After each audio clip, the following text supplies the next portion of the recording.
They said get a job in agriculture because you'll learn about real life and how stuff really works. And that turned out to be true. I did learn that you can bribe foremen with cigarettes, and that's a really important life lesson. I've talked a lot about how I came up in agriculture in manual labor on other people's farms. So I thought, why not talk about that a little bit? Manual labor and blue-collar life have been big topics in the US lately.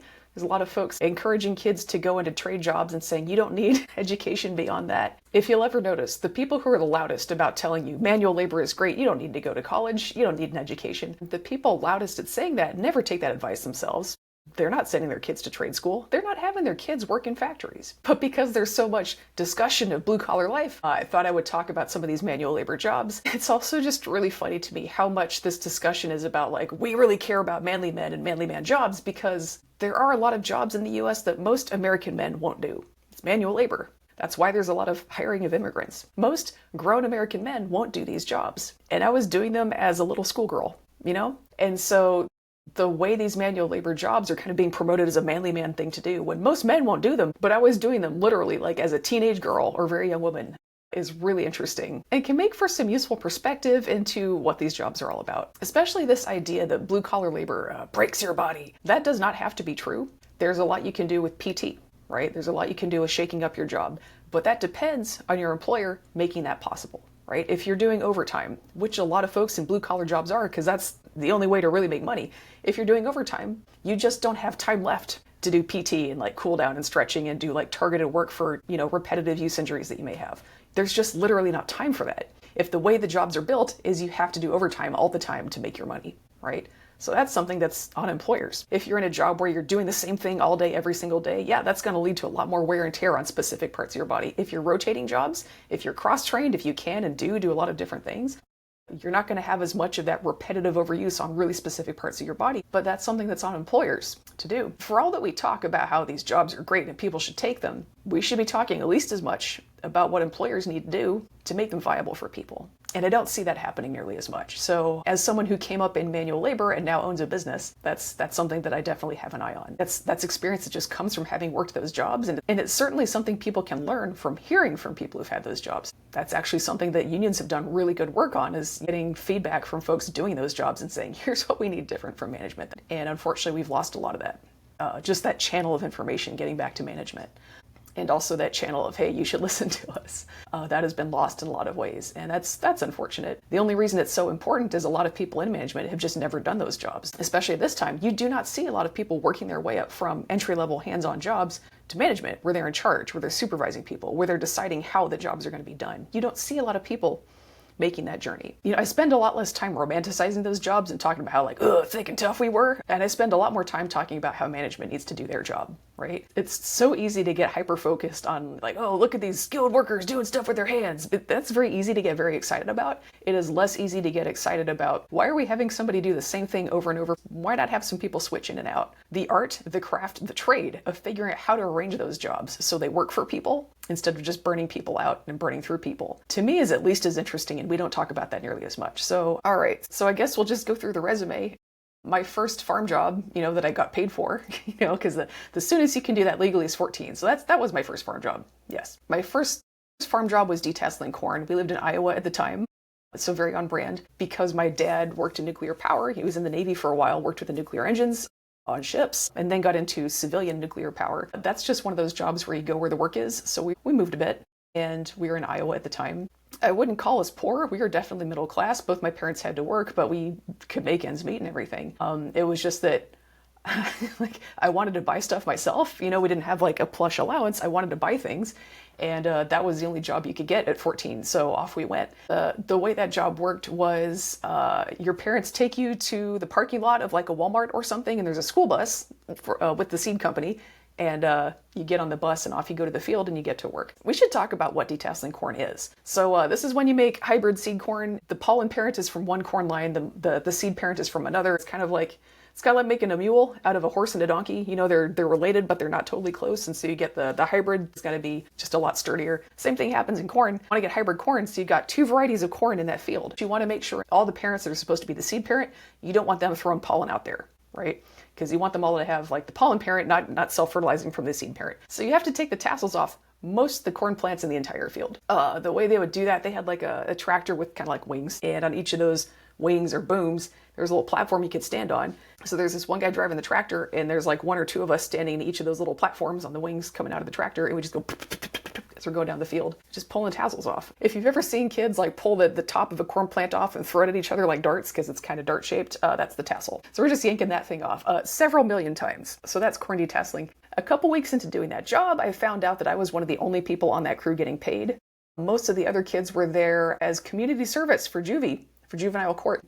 And if you're thinking, wait, but the seed company is a for-profit company, how is that community service? I think that's a great question that does not have a good answer. That's more falling under 13th Amendment at that point. So that made for an interesting experience. A lot of the kids on the crew smoked, and you're not supposed to have tobacco in a crop field because tobacco has a lot of plant viruses, and those plant viruses in tobacco can spread by touch. It's mostly tobacco mosaic.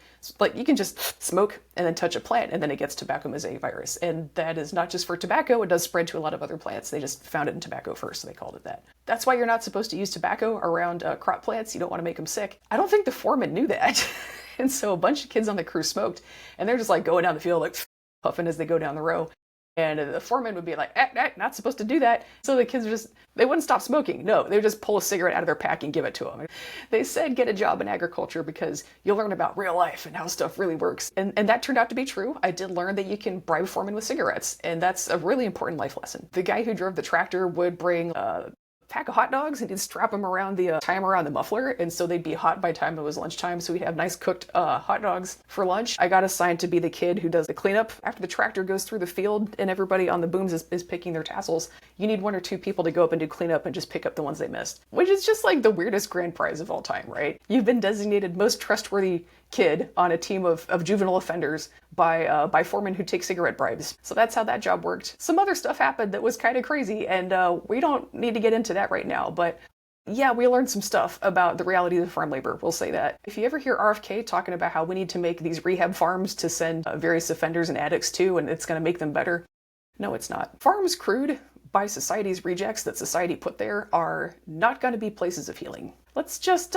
put it like that. So detasseling corn, that was middle school, and then we still had several more years of high school to work through. There's kind of a stereotype that people who work in agriculture who take those field jobs are migrant farm workers and they're always traveling with the seasons. And there are definitely people who do that, but there's also a lot of people who take farm jobs sometimes, and sometimes they might mix that up with a construction gig for a while, Depending on the region, they might work in oil and gas when there's a boom, and they'll take farm jobs to kind of fill the gaps. When there's nothing else available, seasonally in their area, when there's something that needs to be harvested, they'll go work in that, and then they'll go back to another job, between harvests. The people who are on the road doing it full time all the time, that's one specific approach to it. And some people need to stay in town, or they need to stay in one area because they've got a family, because they've got, kids or parents that need to be taken care of. So a lot of people who work in agriculture who take those field jobs, a lot of them migrate with the jobs and a lot of them don't. I think we all know folks that we grew up with who just do a lot of odd jobs. They might have worked in restaurants, they might have worked in construction or what have you. Agriculture is just another one of those odd jobs, just depending on the region. In some regions like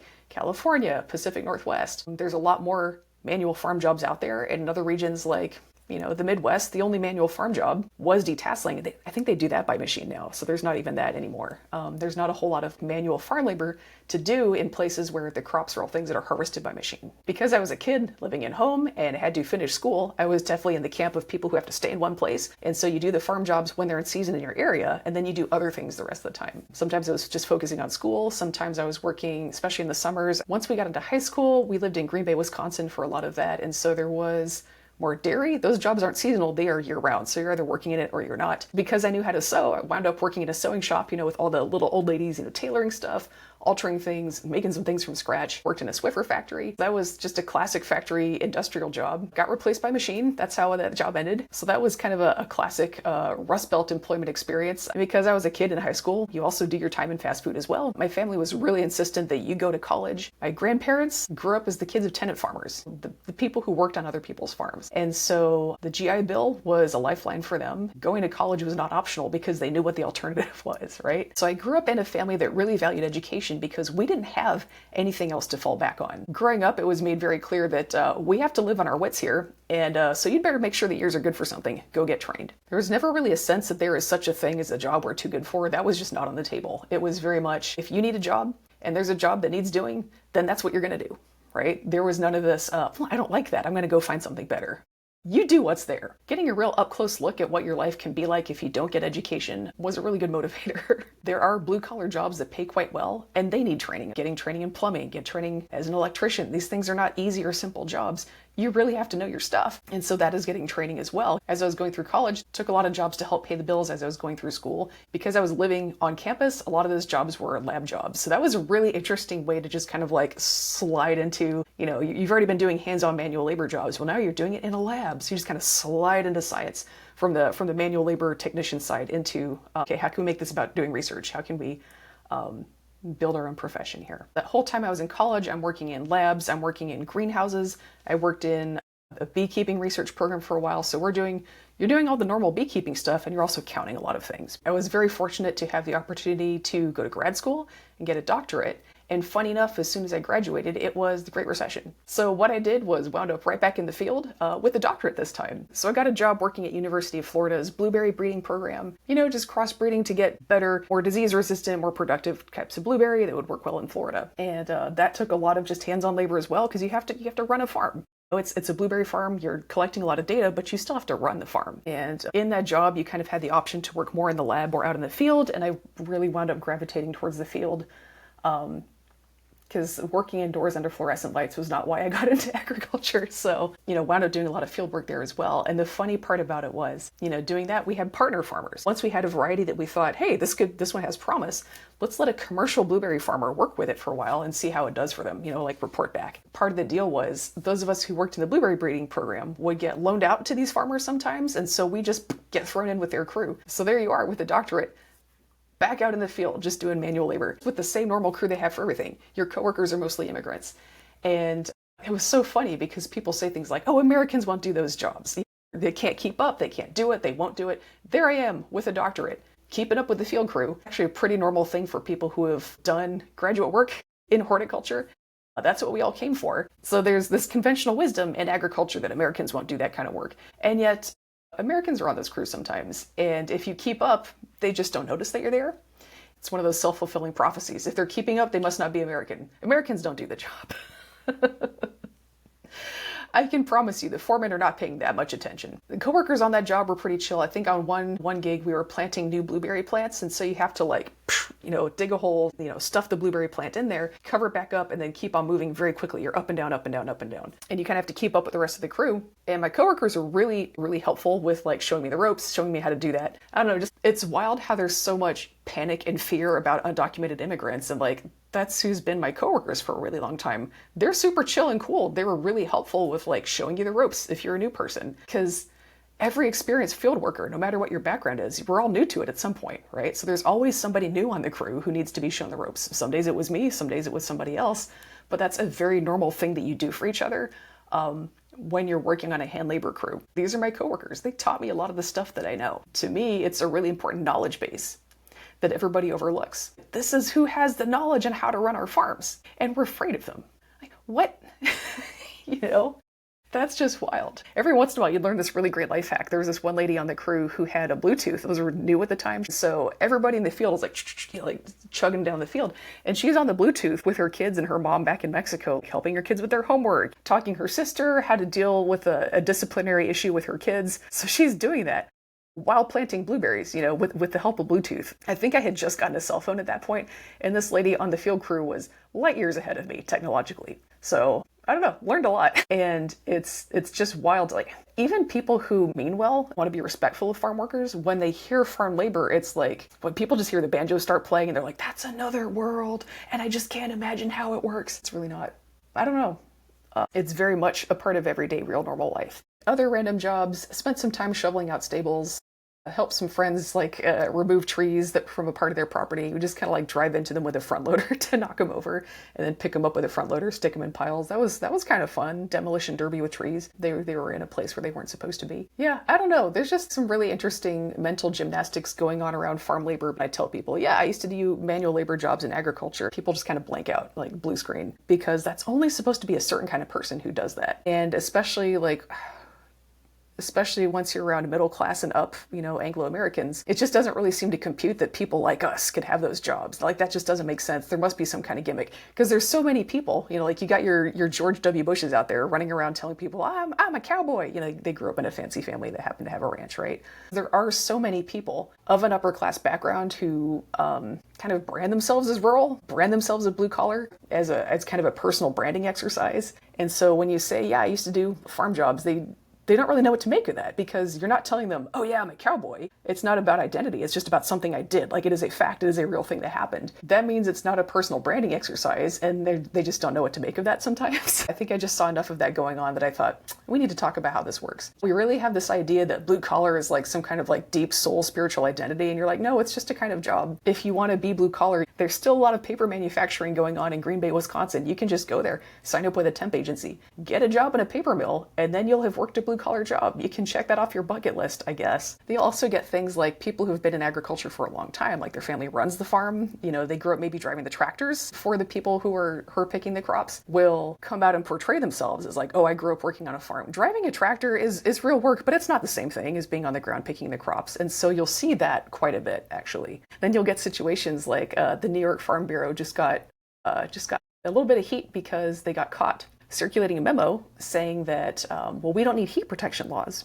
because all these people who are working on our farms are coming from tropical countries. So they're already used to the heat, which is such a telltale sign that the people who wrote this don't have as much experience with manual labor as they think they do. Because if you do that, you understand that humidity plays a role here. And people coming up from Mexico often are from deserts, right? From places where sweating actually cools you off. It's a very different situation than upstate New York, which is super humid in the summer. And if you don't know the difference between dry heat and humid heat, you don't know manual labor as well as you think. That is what it is, man. I don't make the rules. It's a real witness to how there's a difference between blue collar and actually doing the work yourself, right? You can own a blue collar business. You can own a farm. That doesn't mean you are doing the kind of work that like actually needs heat protections. That doesn't mean you understand the need for heat protections. A lot of farmers know the difference, but leadership and spokesman positions tend to shuffle out to the people who grew up in the wealthiest families with the biggest properties and the biggest reputations and the most well-known family names. So, I'm not in New York. Can't personally speak for every single person involved in the decision to write that down as a strategy memo, but you can definitely see the fingerprints of who winds up in spokesman positions in agriculture and what their experience with hands-on manual labor actually is. You do not wind up in leadership positions by picking crops personally yourself. I would just say that that would be very unusual. You'll also see things where just the way people talk about farm workers, there's really this assumption that we shouldn't need to take care of their health. That's crazy because they're farm workers.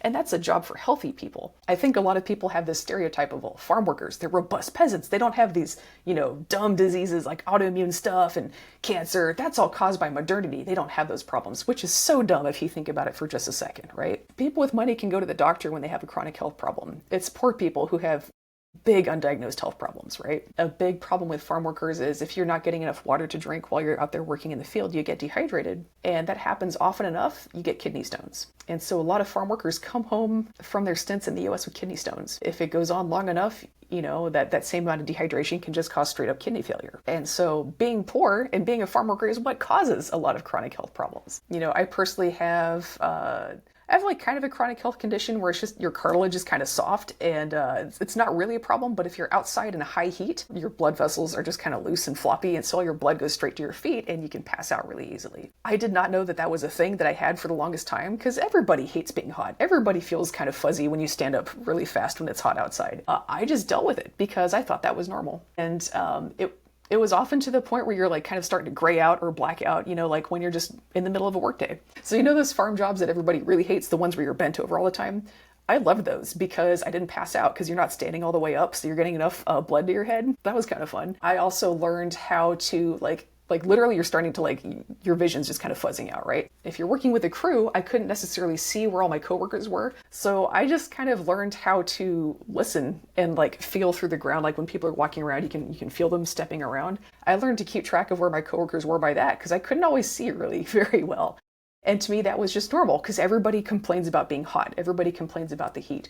That was a chronic health issue that I had that I didn't even know about until I was like in my late 20s. One of the things I need to do is stay really hydrated because that helps you keep your blood volume up. Everybody, getting dehydrated is a problem. For me, getting dehydrated is like you were going to pass out, right? And so being able to chug water pretty frequently in the field was pretty key for me. I didn't really know why, I just knew I felt better when I was doing it. And that condition's actually pretty common. I just coped with it for a long time because I didn't know there was anything different about me. There's nothing visible that makes you think, oh, this person must have a health problem. I was just like, hey man, I want to drink water. I need to drink some water. So that when you have situations like people in farm leadership, where they're speaking with the authority of a farmer, right? People think they must know how farm labor works. Anybody who thinks farm workers don't have chronic health conditions or like any of their health problems, they must already know what they are. Well, no, like think about who's a farm worker. It's poor people. They can't afford to go to the doctor and find out why they're dizzy.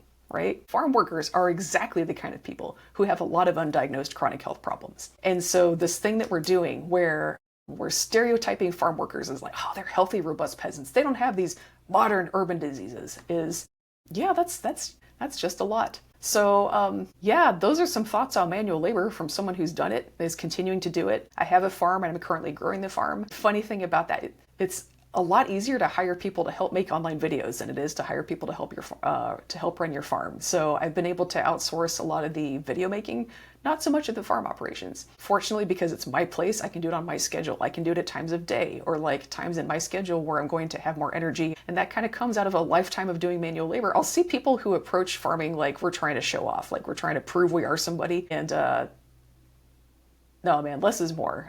I definitely run my farm to run at a bare minimum of labor requirements because I'm responsible for so much of that work. I'm not farming to prove anything to anybody. Manual labor teaches you less is more. So I'm very happy to be able to run my place in a way that works for me now. And that's really nice. And I guess it's just kind of wild because if I say, hey, I'm a small farmer, a lot of people hear blue collar.